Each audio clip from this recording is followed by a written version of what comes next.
तो सबसे सुंदर है मानसी सेवा। अपने ठाकुर जी के सामने शुद्ध पात्र रख दो, भले ही उसमें सामग्री ना हो, और पात्र रख करके मानसी भाव से नेत्र बंद करके विश्वास पूर्वक सुंदर मन में ही सब्जी बनाइए, पात्र में पधरा दीजिए। मन में ही खीर बनाइए, पात्र में पधरा दीजिए।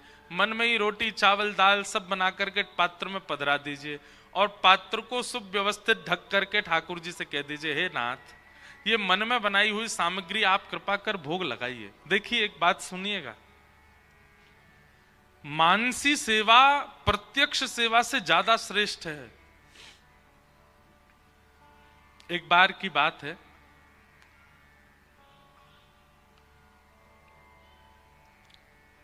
एक मंदिर के गुसाई जी ने उद्घोषणा की, क्या?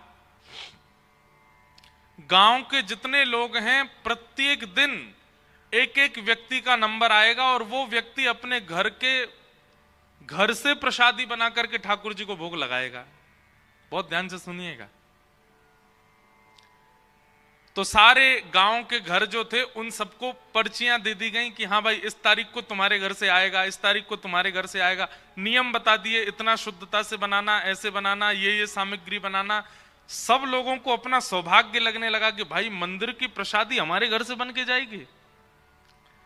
उन्हीं घरों में एक परिवार था जो बिल्कुल दीनहीन था। उनके पास ज्यादा व्यवस्था नहीं थी। एक बार यदि प्रसाद पा लेते थे घर के लोग तो 3 दिन तक भोजन नहीं बनता था।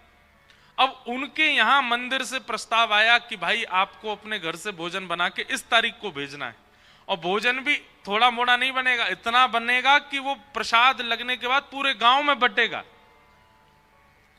अब वो घर के लोग बेचारे प्रसन्न हो कि दुखी हो? क्यों? प्रसन्न तो इसलिए हो रहे थे कि ठाकुर जी ने हमको चुना सेवा के लिए, पर दुखी इसलिए हो रहे थे कि हमारे पास सामग्री नहीं है, बनाएं क्या? रात्रि का समय तो रोते रोते गुसाई जी के पास गए और जाकर के कहा, हमारा सौभाग्य कि हमारे परिवार को चुना गया, पर हमारे पास इतनी व्यवस्था नहीं है, हम कैसे बनाएंगे? लेना हम किसी से चाहते नहीं, हम ये भी नहीं चाहते कि हम किसी से मांग करके बनाए। हमें ये है कि हमारे घर का ही भाव सिद्ध होकर के मंदिर में जाए, लेकिन कैसे? इतनी सामग्री नहीं है हमारे पास। तो गुसाई जी बोले, एक भाव बताऊं, अगर विश्वास से करो तो बताऊं। उन्होंने कहा, आप बताइए। बोले, सामग्री बनानी तो सारी आती है ना? बोले, हाँ। सामग्री नहीं है ना घर पर? बोले, हाँ सामग्री नहीं। तो एक काम करना, मानसी भाव से सब क्रिया करना, नेत्र बंद करके बैठ जाना, सामने चूल्हा पर बर्तन रख देना, और बिल्कुल प्रत्यक्ष विश्वास के साथ ये मानना, अब हमने घी उठा करके इसमें डाल दिया, अब घी में हमने राई डाल दी, अब इसमें हल्दी डाल दी, मिर्च डाल दी, छौंक लगा दिया, अब इसमें चावल डाल दिए, चावल बन गए, आहा कितनी अच्छी सुगंधी आ रही है, केसर पधरा दी, अब चलो चावल बन गए, अब खीर बना दो, दूध औटा दिया, दूध में मिश्री डाल दी, उसमें चावल पधरा दिए, इलायची डाल दी, एक एक चीज उसमें पधराते जाना, और इतने विश्वास से पधराना कि नहीं तुम सोच नहीं रहे हो, तुम प्रत्यक्ष बना रहे हो। और सारी सामग्रियां सिद्ध करने के बाद मंदिर से आए हुए थाल में एक एक सामग्री व्यवस्थित कर देना, पत्तल से ढक करके मंदिर में दे जाना।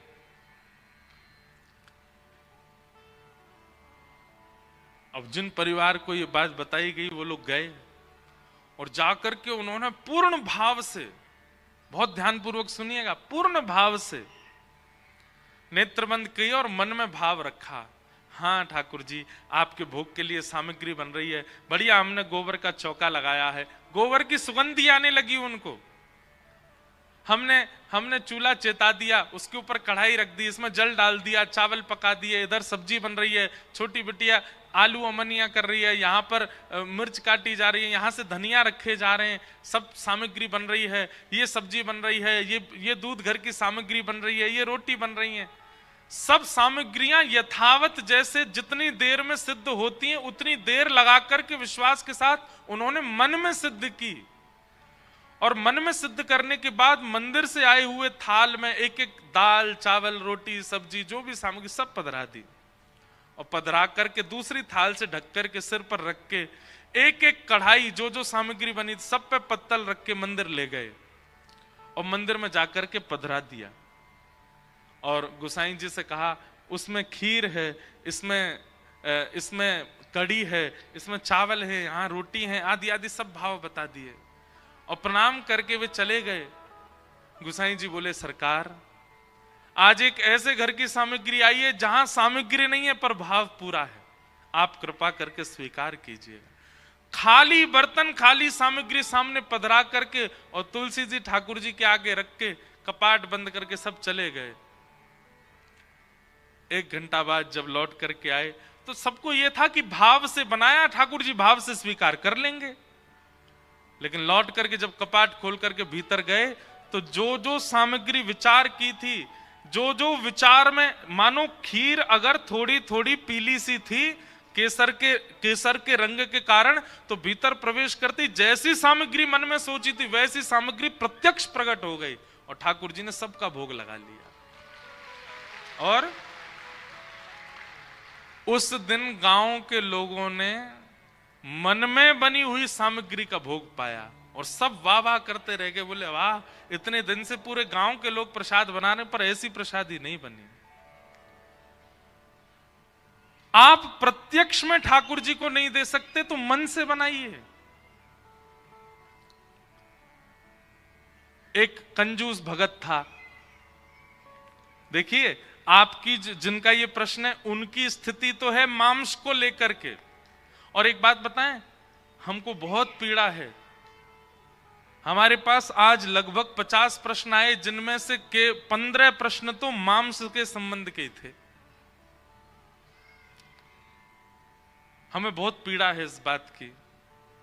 झारखंड में सब कुछ बहुत अच्छा है, झारखंड के लोग बड़े सहज हैं, सरल हैं, भक्ति भाव वाले हैं, कथा सुनाओ तो उनके चित्त में भक्ति प्रकट हो जाती है।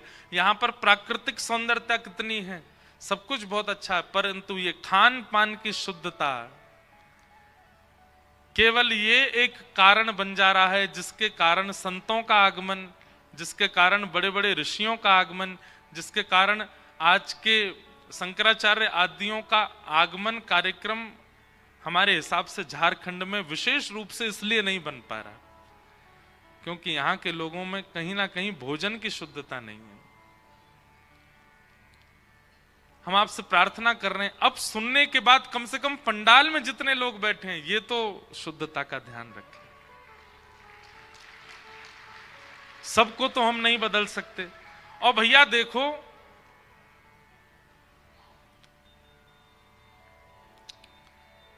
केवल जीव का स्वाद है, जीव के स्वाद के लिए एक पशु मारा जाता है। जीव से दूर जब तक वो पशु होता है तब तक स्वादिष्ट लगता है, लगता होगा, पता नहीं कैसा लगता हो, हमको तो बोलने में भी अजीब सा लग रहा है।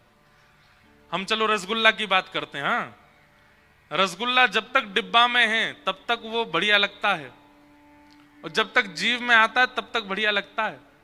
जितनी देर जीव में उतनी देर ही उसका स्वाद होता है, डिब्बे में उसका स्वाद नहीं होता और जीव से नीचे जाने के बाद भी उसका स्वाद नहीं होता। केवल ये 1.5 इंच की जीव के लिए आप एक खानदान को खत्म कर देते हैं। किसी की माता जी को मार के पा गए, अब भाई जिसको भी पाया है वो किसी की मां तो है, किसी के पिताजी तो हैं, किसी का पुत्र तो है। कल परसों कोई बोल रहा था कि मैंने देखा एक वीडियो में कि कोई कह रहा था कि सफेद सफेद होता है ना गोल गोल, उसके लिए कह रहे थे, बोले ये मांस थोड़ी होता है, बोले ये तो अन्य अन्य प्रजाति की जो वो पक्षी होता है उसके पेट से निकलता है और अगर इसको मांसाहार माना जा रहा है तो फिर गैया के दूध को भी मांस मानो। अरे भाई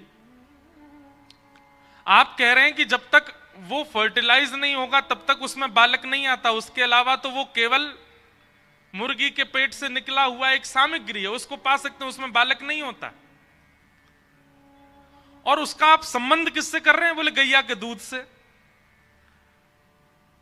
भाई जिस सामग्री को आप पा रहे हैं वहीं से मुर्गी का बालक भी तो जन्म लेता, उसी चीज में ही जन्म लेता, बस वो बाकी के दिनों में नहीं लेता। प्रत्येक दिन ऐसा सुना है कि एक वो प्रकट होता है। हमको तो शब्द बोलने में भी अटपटा लगता है। हर दिन एक वो सफेद सफेद प्रकट होता है उनके गर्भ से।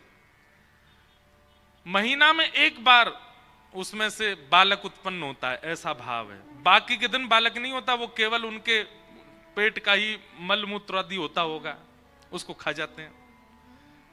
और फिर उसका संबंध किससे रखा जा रहा है? वो गैया के दूध से। भाई गैया का दूध जहां से आता वहां से बछड़ा नहीं आता। बछिया का जन्म, बछड़ा का जन्म वो गर्भ से होता है, और दूध जो है वो थन से प्रकट होता है। दूध का काम है, दूध का कार्य है, वो पीने के प्रयोग में ही आएगा, वो सेवन के प्रयोग में ही जाएगा।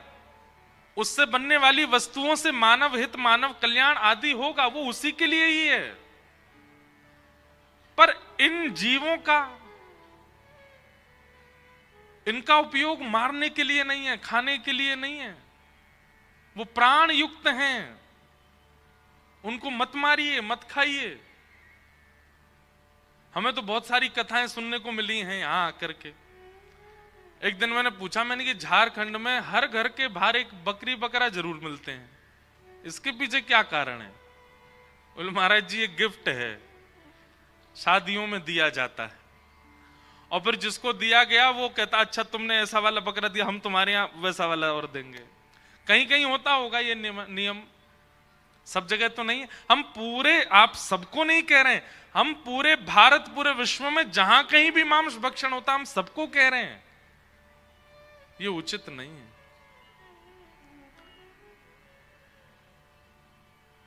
इसका विरोध होना चाहिए। तो जिस प्रकार मन में बनी हुई मानसी सब्जियों को ठाकुर जी स्वीकार कर लेते हैं, आपके घर की अगर बर्तन और रसोई शुद्ध नहीं है तो आप भी मानसी सेवा करो। लेकिन हाँ, इतने विश्वास से कीजिएगा, आपको एक दिन अनुभव होगा। आप रखेंगे खाली पात्र, लेकिन लौट करके जब आके पात्र उठाओगे तो उसमें सामग्री अपने आप होगी। कभी ना कभी तो ऐसा अनुभव होगा। इसलिए मानसी सेवा कीजिए।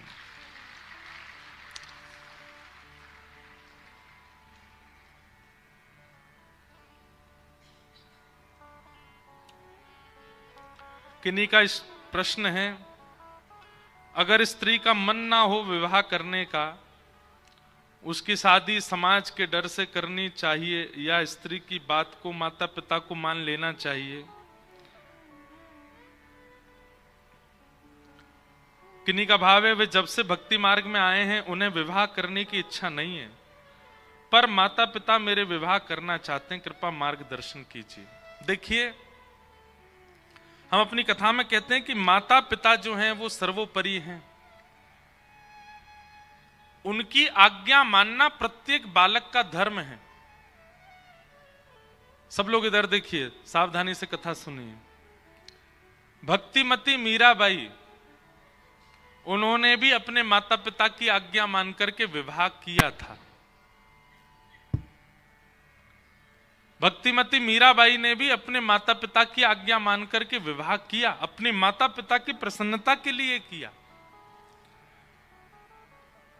आप भक्ति में आए हैं, अभी आपकी इच्छा नहीं हो रही, बहुत ध्यान से सुनिएगा, लेकिन कहीं आगे चल करके आपकी इच्छा होने लगी, इंद्रिय भाव अपने वश में नहीं रख पाए, और समय निकल जाने के बाद कहीं आपकी इच्छा हुई, तो फिर वो शोभनीय नहीं होगा। या तो दृढ़ संकल्पित हो जाइए, अपने माता पिता को दृढ़ संकल्प के साथ कह दीजिए कि आप विवाह के लिए बने ही नहीं हैं। पूर्ण रूपेण आगे चल करके भी कभी मन में भाव नहीं आएगा। लेकिन इस बात को आप जानते हैं कि कभी ना कभी ये इच्छा मेरी प्रकट हो सकती है, तो माता पिता की इच्छा पूरी करते हुए आपको विवाह करना चाहिए। उसके लिए ठाकुर जी से प्रार्थना करो कि अनुकूल वर मिल जाए जिससे भी ब्याह हो, और वर को भी प्रार्थना करनी चाहिए अनुकूल पत्नी मिल जाए। और हम तो एक बात कहते हैं कि अनुकूल पति मिले भगवान की कृपा, और प्रतिकूल मिले तो डबल कृपा, और ज्यादा ही कृपा है ठाकुर जी की। आप कहोगे क्यों? अनुकूल मिलेगा, आप प्रसन्न रहोगे, तो आपके मन का जो थोड़ा बहुत स्नेह भाव है वो उसके प्रति रहेगा। लेकिन अगर प्रतिकूल मिला तो थोड़ा बहुत स्नेह भाव भी जो उसके प्रति होना चाहिए वो भी ठाकुर जी के प्रति समर्पित हो जाएगा, पूर्ण रूप में ठाकुर जी के रहोगे। इसलिए माता पिता की बात को आपको मानना चाहिए। फिर आपने दूसरी बात कही है कि मैं ये प्रश्न इसलिए पूछ रही हूं महाराज जी, मुझे डर है कि मैंने अपराध तो नहीं किया। मेरी कॉलेज की एक मित्र, उसने आत्मदाह कर लिया था, उसके मृत शरीर पर तुलसी की माला पहना दी थी। महाराज जी मुझसे कोई अपराध तो नहीं हुआ ना? नहीं, बिल्कुल ऐसी कोई बात नहीं है। बल्कि हमारे यहां तो नियम है कि जब किसी का देह भगवत धाम गमन करता है तो तुलसी दल मुख में पधराया जाता है। अगर आपने उनके कंठ में यह धारण करवाया है तो इसमें कोई अपराध की बात नहीं है, ये तो अच्छा है। बल्कि उनको हमारे यहाँ तो ब्रज रज लगाई जाती है, तिलक लगाया जाता है, ठाकुर जी के सुंदर अभिषेक का जल मुख में डाला जाता है, तुलसी दल पधराया जाता है, उसके बाद ही संस्कार आदि होते हैं। इसलिए आप बिल्कुल भी इस बारे में विचार ना करें, ये अच्छा है।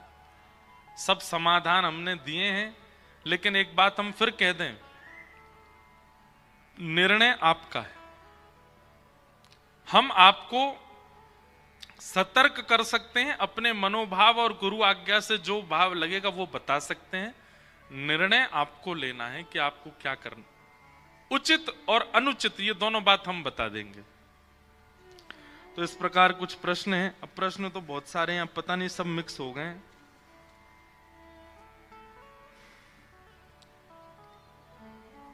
किन्हीं का भाव है, मैंने अपने पेरेंट्स की गलती के कारण अपने जीवन में बहुत कुछ झेल रही हूं और चाह कर के भी इस स्थिति से निकल नहीं पा रही, ना ही अपने पेरेंट्स को माफ कर पा रही हूं। आगे कैसे बढ़ूं? सब कुछ भूलना बहुत मुश्किल है। अब देखिए, स्थिति क्या है वो तो आप जानो, पर हमारी एक बात है, सबसे पहले तो आप अपने मन से ये बात निकाल दीजिए कि माता पिता बहुत बड़े अपराधी हैं। आप सबसे बड़ा पाप तो यही कर रहे हैं कि आप उनको अपराधी मान करके देख रहे हो। कुछ दिन पहले एक खबर मिली थी कि एक बालक ने अपने माता पिता पर केस कर दिया। उससे पूछा गया, बोले भाई माता पिता पे केस क्यों कर रहे हो? बोला ये बहुत बड़े अपराधी हैं। उस लोगों ने कहा किस बात का अपराध? बोले मेरी बिना अनुमति के मुझको जन्म दिया है इन्होंने। बताओ, आप सबसे पहली भूल तो यहां ये कर रहे हैं कि आप माता पिता को अपराधी मान रहे हैं। नहीं, पंजाबी भाषा में एक बात कही जाती है, मात पितानु कभी ना छड़िए चाहे लख उनादा कसूर होवे। चाहे उनके लाख कसूर हों, आपको अधिकार नहीं है माता पिता पर कसूर थोपने का। बालकों को तो शुद्ध दृष्टि माता पिता की रखनी चाहिए। अगर शुद्ध दृष्टि माता पिता के प्रति नहीं रख पाएंगे तो ठाकुर जी को भी कभी शुद्ध दृष्टि से देख नहीं पाएंगे। भले ही वह अपने कर्तव्य से, अपने प्रारब्ध से उन्होंने जो भी किया हो, आप मत उस पर आकलन कीजिए उस भाव का। तो सबसे पहले तो आप इस दोष को निकालिए कि आप उनको अपराधी मान रहे हो। नहीं। फिर आपने कहा कि उनकी गलती की वजह से आप बहुत कुछ झेल रहे हैं जीवन में। बच्चे भी कई कुछ ऐसा करते हैं जिसके कारण माता पिता को झेलना पड़ता है। ये प्रारब्ध कर्म है। पिता माता की करणी पूर्व की बालकों को कभी कभी सहनी पड़ती है। इसीलिए जब बालक होते हैं तभी कथा में समझाया जाता है कर्म सुधारो, आप नहीं तो आपके बालक सहेंगे, और फिर वो आपको इस प्रकार से अपराधी साबित करेंगे, फिर हमको कथा में आगे कहना पड़ेगा भाई माता पिता को अपराधी मत मानो। इसलिए उनके किए गए कर्तव्यों को आप झेल रहे हैं, ये आपका ही कोई प्रारब्ध है, उनको दोष मत दीजिए, उनके प्रति दोष भाव मत रखिए। माता पिता के प्रति दोष भाव रखने से भगवत मिलन में भी बाधा बन जाएगी, इसलिए उनको तो शुद्ध ही मानिए, उनको तो उचित ही मानिए। वशिष्ठ ऋषि भगवान श्री राम के गुरु, वे परम विद्वान थे। उनका पुत्र, बहुत ध्यान से सुनिएगा, धीरे धीरे वो भी विद्वान बना। तो वशिष्ठ ऋषि के पुत्र क्या करते थे कि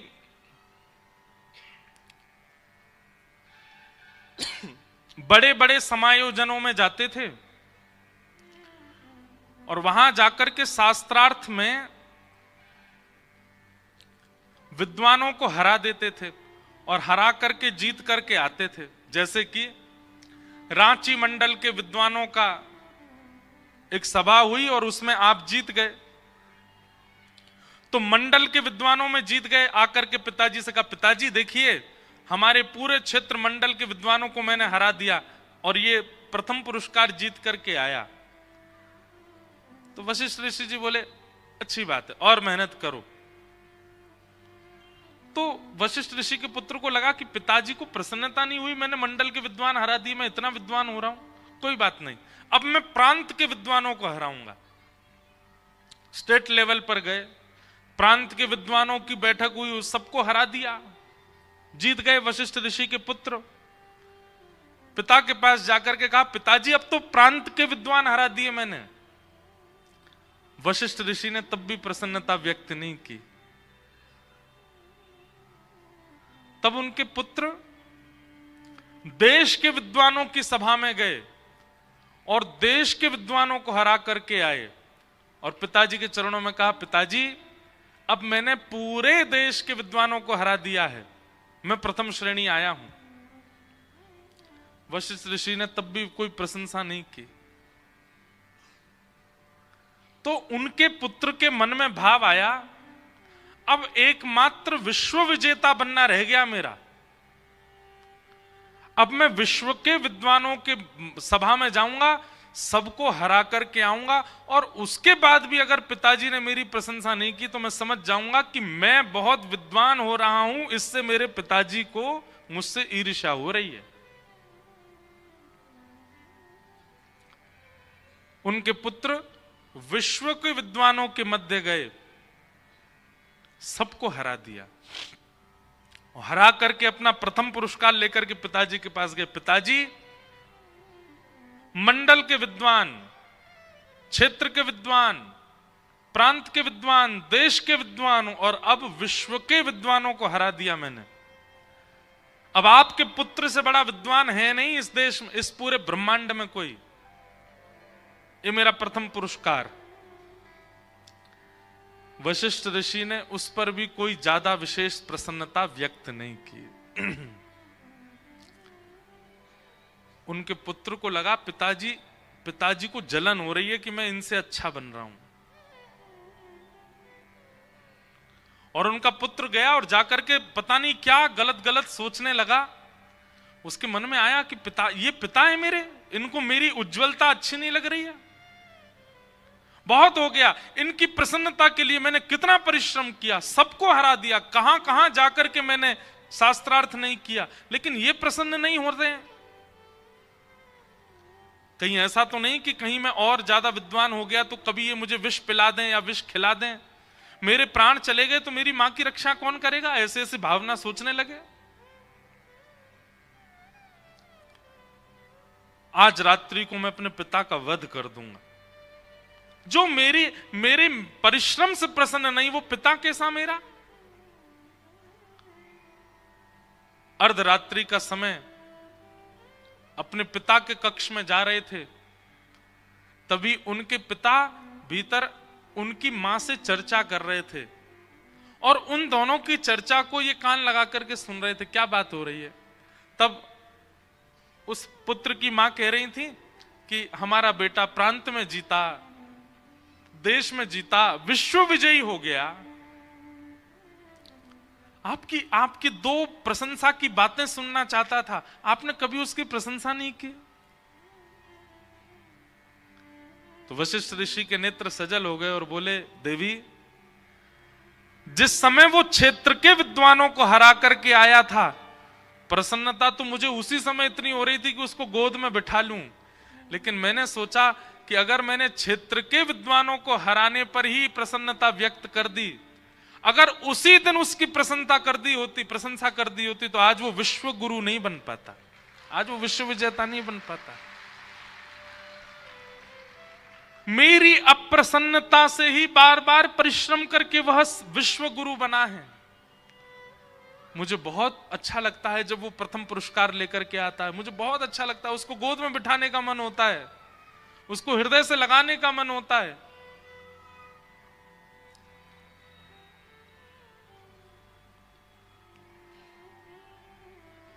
बालकों को कभी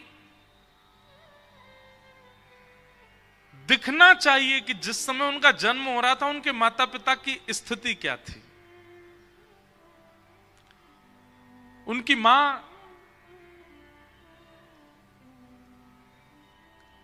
कितने भाव में थी। पिता को जब पता चला कि उनके पुत्र हुआ या पुत्री, वो कितने कितने आनंद में हो गए थे, कैसे कैसे उन्होंने परवरिश की।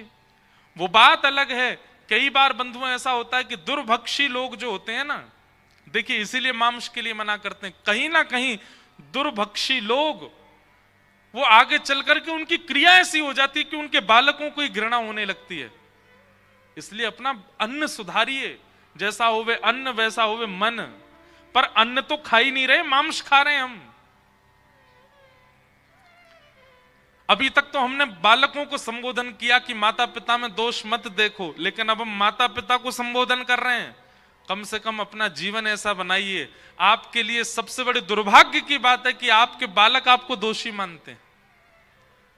ऐसा कुछ हल्की हरकत उनके सामने मत कीजिए, ऐसा व्यवहार उनके सामने मत कीजिए कि कल को आपके बालक ही आपको दोष दें।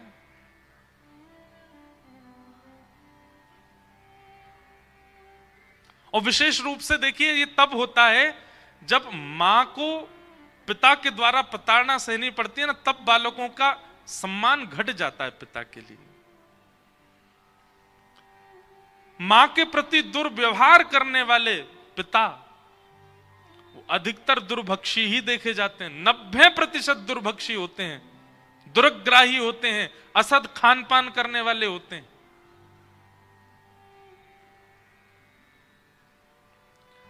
बालकों को बड़ों में दोष नहीं देखना चाहिए, ये बालकों के लिए सीख है। और बड़ों को ऐसा कुछ नहीं करना चाहिए जिससे बालक उनके प्रति दोष भाव रखें। दोनों को संभलना पड़ेगा।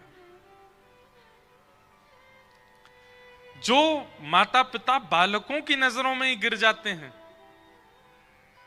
अपने कर्मों की वजह से या अपने खान पान और अपने लड़ाई झगड़े और अपने अपवाद विवादों की वजह से, उनके लिए नरक और स्वर्ग कहीं और नहीं है, ये पृथ्वी ही नरक है कि उनके बालक ही उनका सम्मान नहीं कर रहे हैं। इसलिए हमारे भाव को दोनों पक्ष सुने। बालक प्रयास करें माता पिता में दोष ना देखें। और माता पिता से हमारी प्रार्थना, विवाह के बाद, संतान हो जाने के बाद आप अपने लिए नहीं जी रहे हो, आप उनके लिए जी रहे हो। इसलिए ऐसा कर्तव्य कीजिए, ऐसे नियमों का पालन कीजिए, ऐसा जीवन बनाइए, गर्व से कहे आपका बालक मैं उनका पुत्र हूं। आज हमें अत्यंत गर्व।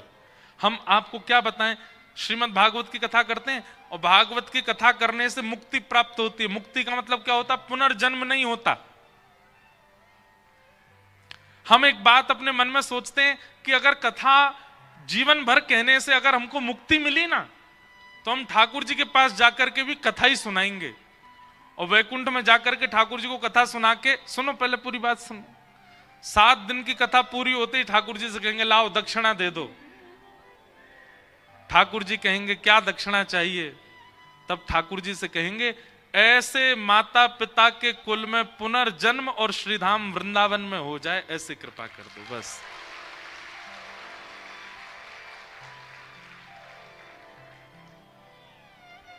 हम शान से कह सकते हैं, हम गौरव से कह सकते हैं, हम पूरी दुनिया में ढिंडोरा पीट के कह सकते हैं कि हम ऐसे पिता के पुत्र हैं जिनकी कृपा से आज कितने सारे बालकों को हम भक्ति पथ स्वयं भी चल रहे हैं, उनका हाथ भी पकड़ के ले चल रहे हैं।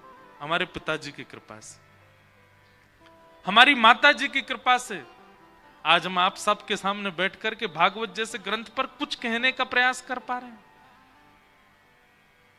बालकों को निश्चित चाहिए माता पिता के प्रति दोष बुद्धि ना रखे, पर माता पिता को भी चाहिए इतनी हल्की हरकतें ना किया करें कि बालकों की नजरों से ही गिर जाएं।